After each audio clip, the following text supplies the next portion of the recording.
À la une de ce journal, la 14e édition de l'Assemblée générale de la FIAC se poursuit à Abidjan. Des rencontres et des panels à l'ordre du jour sur la conduite du projet de dématérialisation des attestations d'assurance automobile.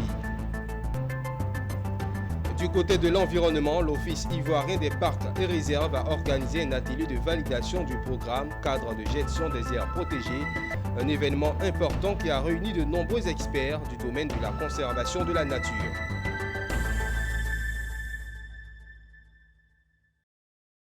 Bienvenue, madame, monsieur, vous suivez le journal sur Business 24 Africa, ravi de vous savoir en notre compagnie. La 14e édition de l'Assemblée générale de la FIAC, entendée Association des professionnels du Conseil d'assurance, se poursuit à Abidjan avec des rencontres et des panels. La deuxième journée a donc été marquée par un panel qui a mobilisé tous les acteurs de l'industrie de l'assurance. Les maisons d'assurance, les courtiers, les faîtières et les innovateurs technologiques se sont retrouvés autour de la digitalisation des services. Le thème choisi est la conduite du projet de dématérialisation des attestations d'assurance automobile et impact sur les chiffres d'affaires. Le compte-rendu signé Mondésir Nascimento, Gilbert Lignon et Richard Akiki. C'est des mutations technologiques, la digitalisation s'impose à tous les secteurs d'activité. Le monde des assurances ne reste pas en marge.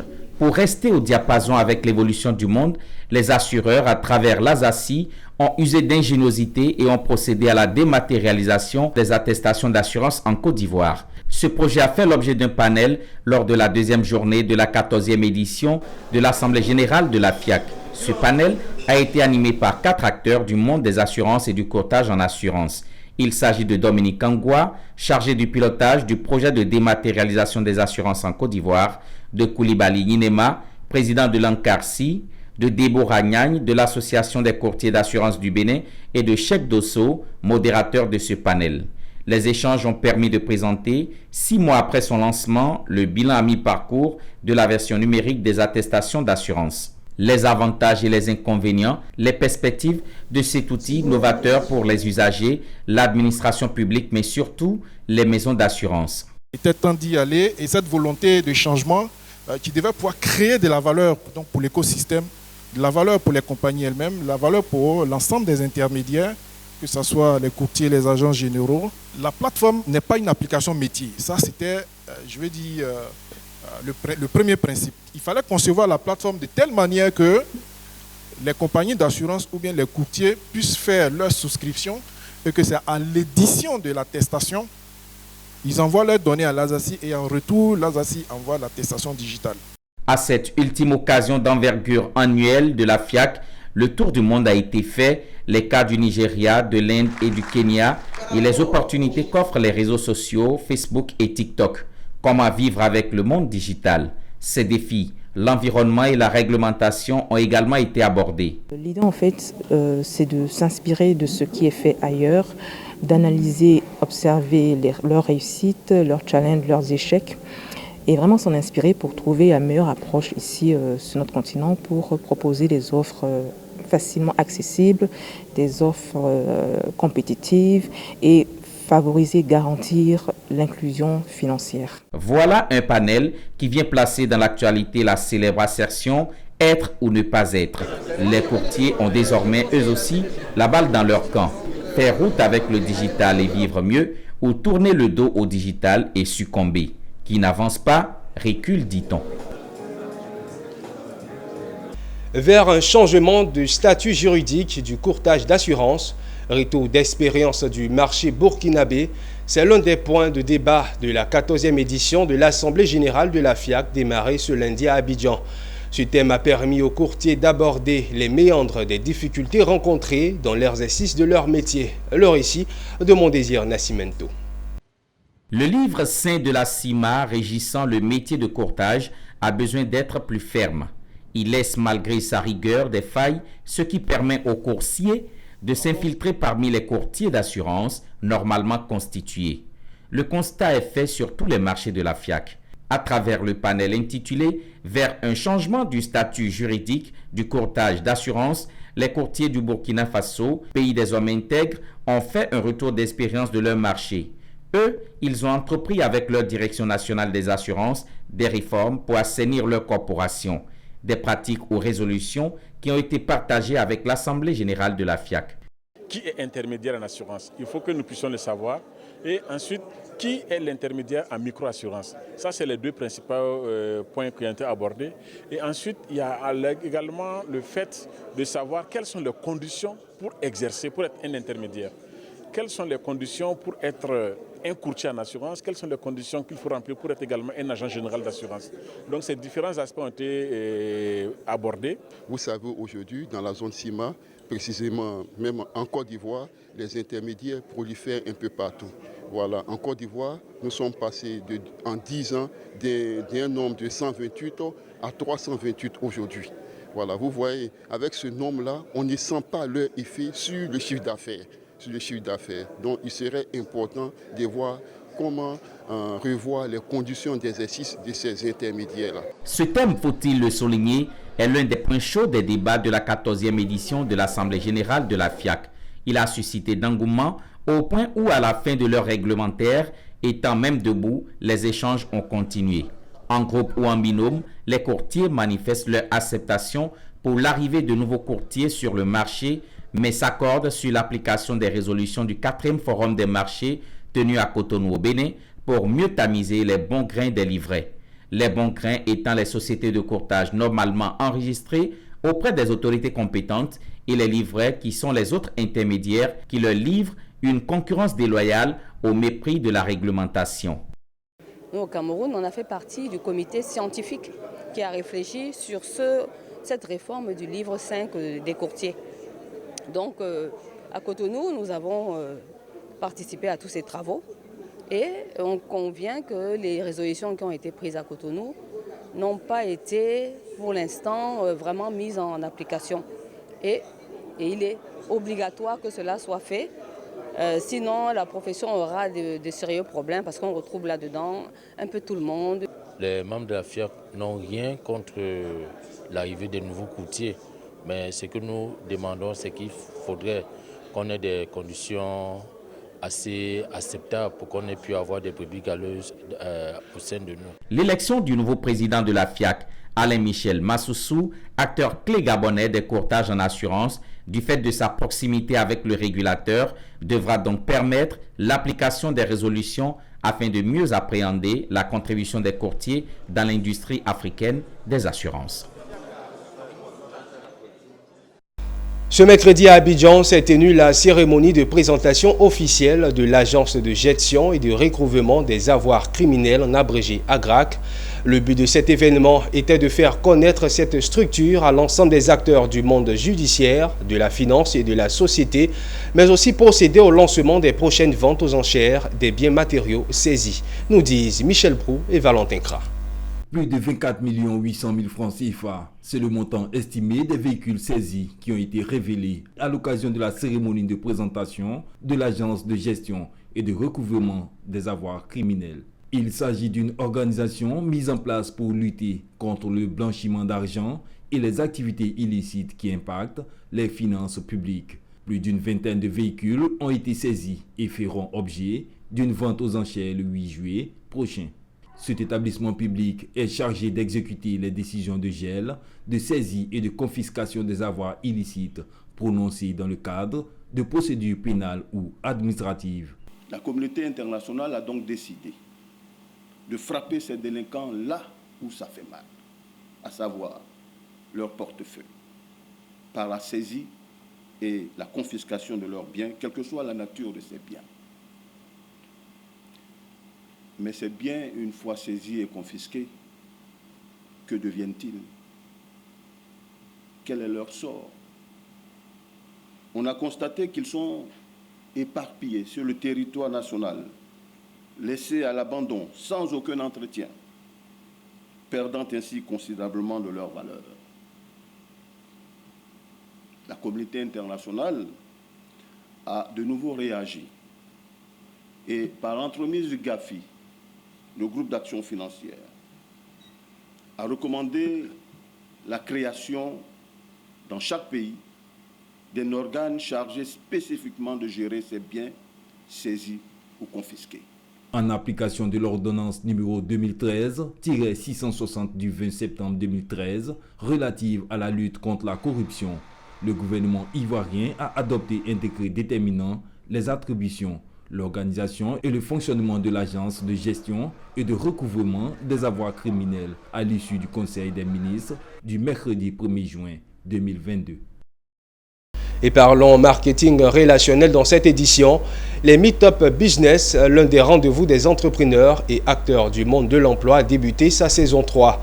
Une édition qui a eu pour speaker Franck Diagou, directeur général du NCA Asset Management, qui a partagé son parcours et son expérience et également a instruit les participants sur les opportunités de placement. Walter Kofi, Augustin Kra. Comment optimiser et valoriser ses placements sur un marché à fort potentiel? Une question qui a trouvé réponse lors des Meetup Business, le rendez-vous mensuel des dirigeants de PME, porteurs de projets et acteurs du monde du travail. Franck-Olivier Diagou, directeur général de NCA Asset Management, conférencier du jour, a outillé toute l'assistance sur le moyen d'investir en bourse et réussir ses placements. Durant 2 heures, les participants ont pu bénéficier de l'expérience inspirante du directeur général de NCA Asset Management et ont pu avoir des réponses claires et précises à toutes leurs différentes préoccupations. Je pense que le premier message, c'est d'abord qu'il faut pouvoir générer une épargne à travers des privations qu'il faut pouvoir s'imposer à soi-même. Et dans un second temps, il faut pouvoir mieux orienter cette épargne sur des produits qui sont plus rémunérateurs. Une utilisation un peu plus efficiente des différents produits qui existent sur la place, des produits financiers qui existent sur la place, de manière à mieux la rentabiliser et à pouvoir se créer dans un avenir proche ou lointain une assise financière très solide.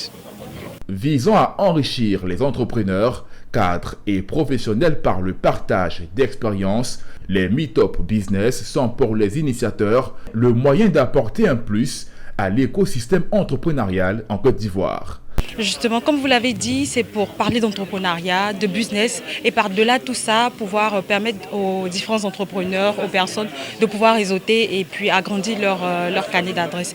Et apprendre également sur le monde du business, sur le monde de l'entrepreneuriat, les erreurs à ne pas commettre et voilà tout ça. On a tendance en Afrique à travailler sans réellement préparer notre retraite. Et après, ça devient difficile. Et je pense qu'en participant à ces événements, on apprend beaucoup. Notons que les Meetup Business sont organisés par Nobson Group, une plateforme de partage d'expériences et de networking. L'actualité, c'est aussi l'environnement. L'Office ivoirien des parcs et réserves a organisé un atelier de validation du programme cadre de gestion des aires protégées, deuxième génération en Côte d'Ivoire. Cet événement important a réuni de nombreux experts du domaine de la conservation de la nature, des représentants des communautés locales ainsi que des acteurs gouvernementaux et non gouvernementaux. Les détails de cet élément de Diane Kablancan et Tima Traoré. L'atelier vise à évaluer et à valider le nouveau programme cadre de gestion des aires protégées, qui est un document de référence définissant les orientations et les stratégies pour la gestion des aires protégées en Côte d'Ivoire. Ce programme se veut être une réponse aux défis environnementaux et aux nouveaux enjeux de la conservation. Les participants ont été accueillis par le directeur de l'OIPR qui a souligné l'importance de la préservation des aires protégées pour la biodiversité et le développement durable du pays. Le programme cadre de gestion des aires protégées deuxième génération, c'est la boussole. C'est l'élément d'orientation pour la gestion des aires protégées. Et comme vous l'avez pu le constater, nous avons fait une première phase de 2002 à 2017. Nous avons évalué cette première phase. On a vu qu'il y avait beaucoup d'acquis. Mais malheureusement, ça n'a pas arrêté les problèmes de dégradation des aires protégées. Et donc nous avons décidé de faire une deuxième phase avec une ambition de passer au stade de valorisation. Pendant la journée, les experts ont présenté les différentes composantes du programme cadre de gestion des aires protégées, deuxième génération, notamment les mesures de surveillance et de protection, la promotion du tourisme durable, la valorisation de la biodiversité, ainsi que la participation des communautés locales. Cette action est soutenue par le ministère de l'Environnement et du Développement durable. Je disais tout à l'heure dans mon intervention que nous sommes réunis ce jour en atelier pour examiner le programme cadre de gestion des aires protégées, la deuxième génération. C'est un document qui nous permet de faire une planification sur une période bien déterminée.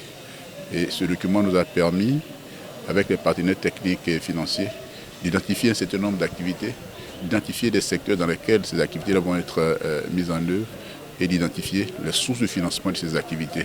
Nos équipes assurent la surveillance des aires protégées. Nos équipes participent avec les populations qui sont à la périphérie de ces aires protégées à la mise en œuvre des activités génératrices de revenus. Les résultats et les recommandations issues de cet atelier seront pris en compte dans la rédaction finale du programme. L'objectif est de mettre en place une gestion efficace des aires protégées en intégrant pleinement les enjeux environnementaux, socio-économiques et culturels. La protection des aires protégées revêt une importance cruciale pour la préservation de la biodiversité pour le bien-être des générations futures. La ville de Tafiri va vibrer du 12 au 20 août prochain à la 3e édition du Wembélé Festival. Récemment lancé à Abidjan, le Wembélé Festival 2023 aura pour thème jeunesse et développement. Une occasion pour le peuple tagbanan de renouer avec leur culture menacée de disparition par la modernité. Konena Norgo.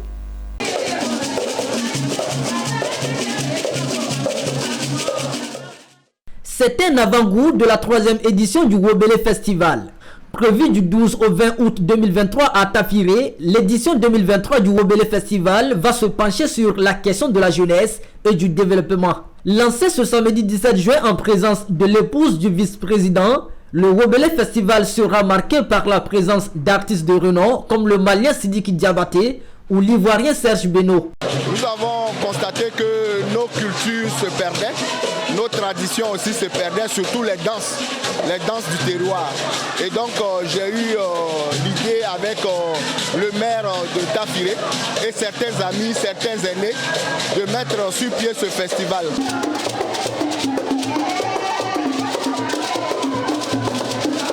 Nos prévisions, après 40 000 sur l'ensemble du festival pour 3 jours, on s'est dit pour une semaine, on veut être ambitieux, au moins 60 000 personnes. Voilà, au moins 60 000 festivaliers qui viennent pour découvrir.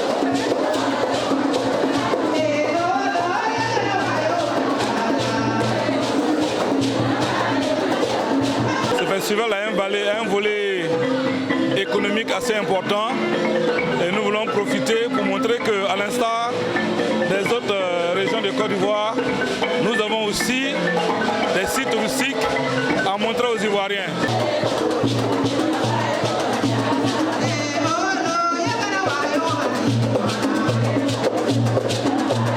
Initié par Ousmane Koulibaly, le Wembélé Festival vise à redonner à la culture tagbana ses lettres de noblesse face à la modernité.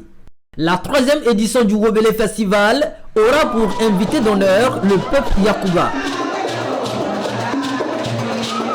Et direction le centre de la Côte d'Ivoire. La commission des affaires économiques et financières du Sénat a reçu Moussa Sanogo, ministre du budget du portefeuille de l'État, ce lundi à Yamoussoukro pour le débat d'orientation budgétaire qui a permis aux sénateurs de faire leurs observations sur les prévisions budgétaires et économiques de l'État de Côte d'Ivoire.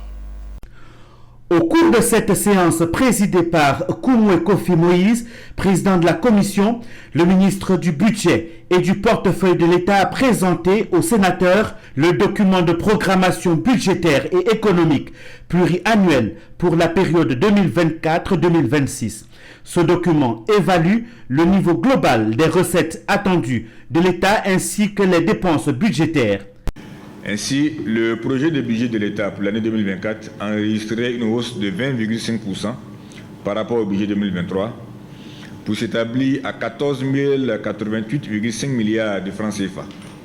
Ce niveau devrait continuer de s'accroître pour atteindre 15 301,5 milliards de francs CFA en 2025 et 16 627,5 milliards de francs CFA en 2026.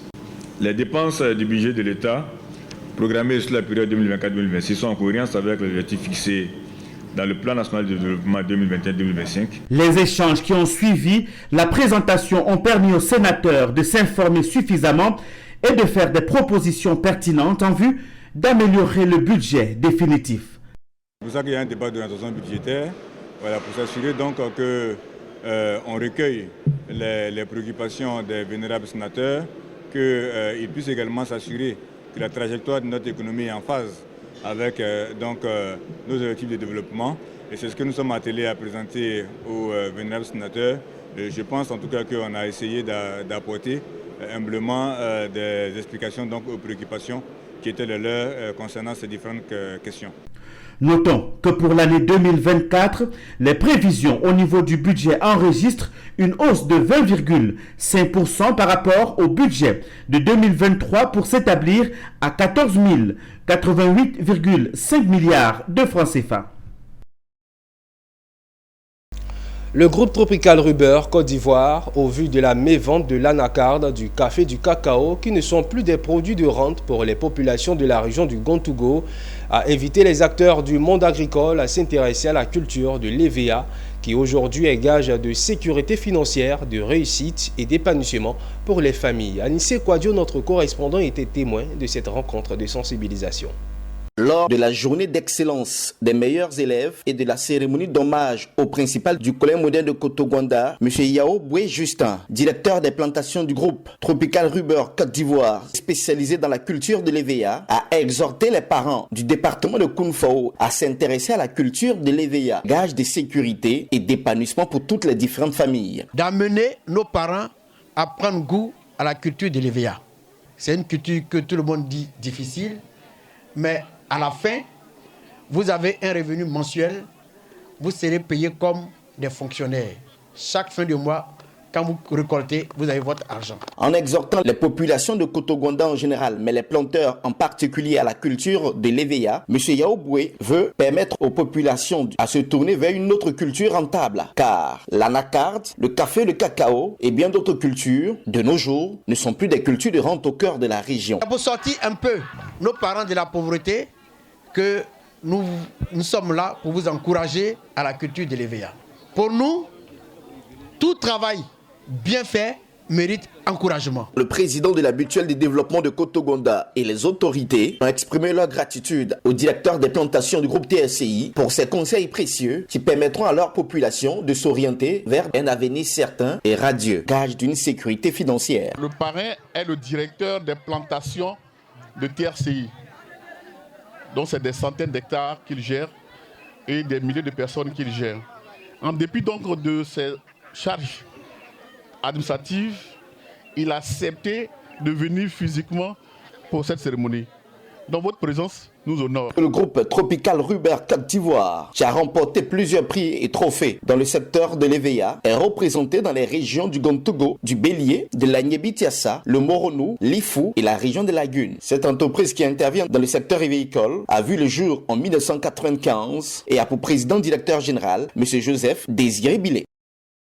Et on reste toujours en agriculture. La première campagne agricole de l'Union des sociétés coopératives Bara du Grand Ouest a collecté au cours de la campagne 2022 10 953 tonnes de cacao vendues avec un chiffre d'affaires de plus de 885 millions. Un excédent de 161 millions réalisé. Cette performance de la coopérative a été saluée par les membres et autorités présentes à cette première assemblée générale ordinaire. Théodore Kanga. L'Union des sociétés coopératives Bara a tenu son assemblée générale ordinaire le 25 juin 2023. Il ressort de ce bilan annuel que l'Union a collecté plus de 10 000 tonnes de cacao au cours de la campagne 2022 pour un chiffre d'affaires de plus de 885 millions de francs CFA. La coopérative Bara est engagée dans l'agroforesterie et la lutte contre le travail des enfants dans la cacaoculture. Donc actuellement nous avons 10 coopératives Union. La grande partie sont la coopérative Barakop. Bara qui ça veut dire travail en malinqué. Donc nous sommes en plein travail que nous sommes en train de battre pour un travail de qualité en matière de cacao, en matière de l'agroforesterie. Le bilan pour le compte de l'exercice 2022, dressé par son directeur, a été à l'unanimité salué par les délégués présents. Nous avons fait un bénéfice de plus de 160 millions. Au cours de cette AG, Roland Kofikan, délégué régional du Conseil Café Cacao pour le Guémon et le Cavali, a rappelé aux producteurs les nouvelles règles de production. La traçabilité, c'est une condition pour que notre cacao soit admis sur le marché européen. c'est une condition aujourd'hui. Parce que le consommateur veut savoir qui produit le cacao, il est quitté dans quel champ, parce que les exigences du marché disent que non seulement on a détruit la forêt, mais on a infiltré aussi les aires protégées et les forêts classées. Au terme de ces assises statutaires, les autorités ont salué et encouragé les dirigeants de l'Union des sociétés coopératives de Diokwe. Les 55 meilleurs élèves du primaire et du secondaire de Djebonois ont été à l'honneur en cette fin d'année scolaire. C'était lors d'une cérémonie d'excellence à l'initiative de l'ONG internationale Sauvons nos écoles de base. Les meilleurs ont reçu des prix pour les encourager dans leur effort. Kwasi Apollinaire est élève en classe de 6e au lycée moderne de Djebonois. Cette année, il a obtenu 18,73 de moyenne en français. Pour son excellent travail dans cette matière, il reçoit les honneurs. J'apprenais mes leçons, je traitais mes exercices. Si je ne comprenais pas des exercices, je demandais au professeur et il m'aidait. Je peux leur dire d'étudier à la maison et être sage en classe. À l'image d'Apollinaire, ils sont 55 élèves du primaire et du secondaire à recevoir des récompenses en reconnaissance de leur mérite. L'œuvre est de l'ONG internationale Sauvons nos écoles de base qui œuvre à la promotion de l'excellence et au relèvement du niveau des élèves par des actions d'encouragement. L'excellence, c'est le point de départ de tout. Parce qu'on ne peut pas faire quelque chose si on n'excelle pas. Pour nous, l'excellence prépare à la compétence. Nous encourageons ceux qui travaillent pour qu'ils servent de modèle aux autres. Parrain de cette cérémonie de récompense, Assaoré Konan Jacques, directeur général du Trésor et de la comptabilité publique. En fils de la région de Gbeke, il a encouragé les primés au travail qui contribuent à se réaliser dans la vie. Il a aussi conseillé de tourner le dos à la facilité et appelé les parents à davantage d'implication dans l'éducation de leurs enfants. Les élèves doivent avoir des modèles. Ils doivent savoir que quand on travaille bien, on est récompensé. Et c'est ce qui peut les motiver. C'est ce qui peut être le moteur de leur détermination à avoir de bons résultats pour eux-mêmes et pour les parents. Donc j'invite ici tous les parents ici présents à faire en sorte que nos enfants que nous scolarisons, que nous les considérons comme des investissements. Créé le 28 mai 2022 à Adiaké, l'ONG internationale Sauvons nos écoles de base s'est donné pour ambition de contribuer à une école de qualité en Côte d'Ivoire. Et rendons-nous à Korogo avant de refermer cette édition. Afin d'aider les familles défavorisées à fêter dans la joie, l'ONG La Bienfaisance et son partenaire Émirats Arabes Unis, Derber Society, ont fait des dons à 400 familles de la région du Poro. Ouattara Daouda.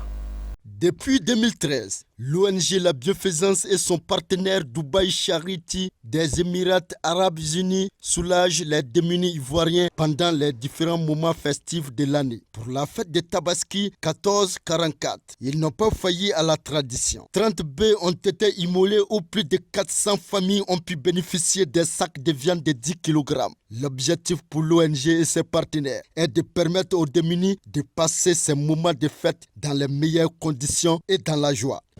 À cet effet, après les dispositions prises, ce sont plus de 400 familles qui bénéficieront des sacs de viande. Au nom du maire, merci à l'ONG Bienfaisance, merci à tous les sponsors, tous ceux qui accompagnent l'ONG dans cette œuvre de bienfaisance. Effectivement, c'est une œuvre de bienfaisance. La fête des Tabaski, c'est pour tout le monde, comme on le dit. Permettre à quelqu'un d'avoir simplement un morceau de viande, ça c'est déjà quelque chose.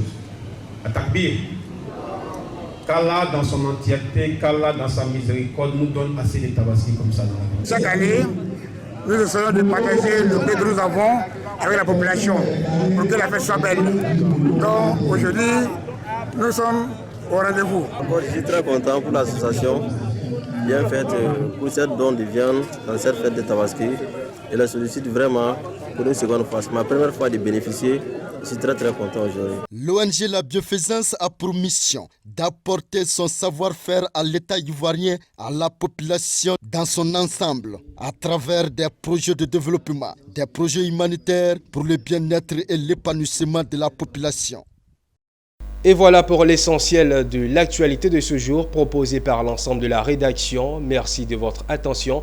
Le programme se poursuit sur Business 24, la chaîne au cœur de l'information économique.